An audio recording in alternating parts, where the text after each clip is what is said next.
mabigat yun. Mabigat yung kaldero mo. Hi! Welcome to Julian's Kitchen. Yes, hindi tayo magluluto ulit today. Magdi-discuss tayo about pots and pans. What do you have to add?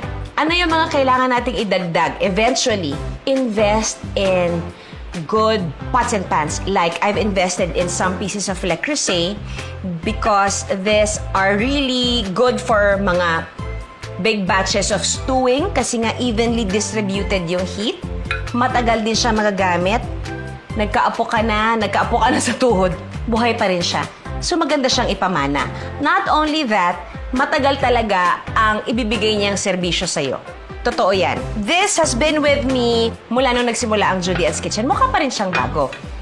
Kung Le Creuset, ang unang Le Creuset na bibili ninyo, in my opinion, at least a big pot like this. Because you can cook a lot with this type of size.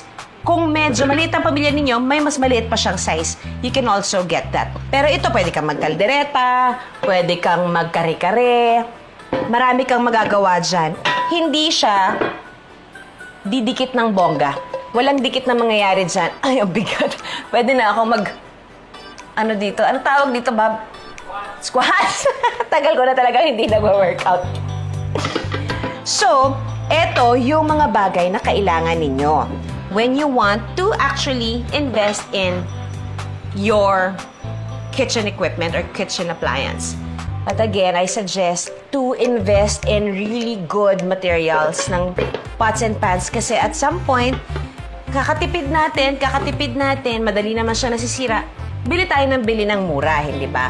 Eventually, hindi nyo napapansin, napapagastos na rin kayo ng malaki kasi madaling masira, natatanggal yung handle, manipis, nabibingkong kaagad. So, para isang gastusan na lang, pag-ipunan natin, or hingin natin regalo, or pwede naman ding installment, basta please invest in good pots and pans, some pots and pans na hindi makakasama sa kalusugan ninyo, kasi iyon talaga yung magpapa-inspire sa inyo to learn to cook some more and to be adventurous in cooking. Before you know it, nakompleto nyo na yan. Happy kayo kasi marami na kayong natutunan and at the same time, tama yung investment na ginawa ninyo. Kanya-kanya tayong kending pagdating sa investments.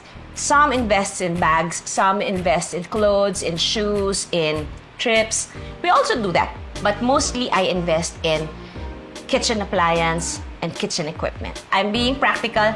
I want you guys to invest in something that not only you will love, but your whole family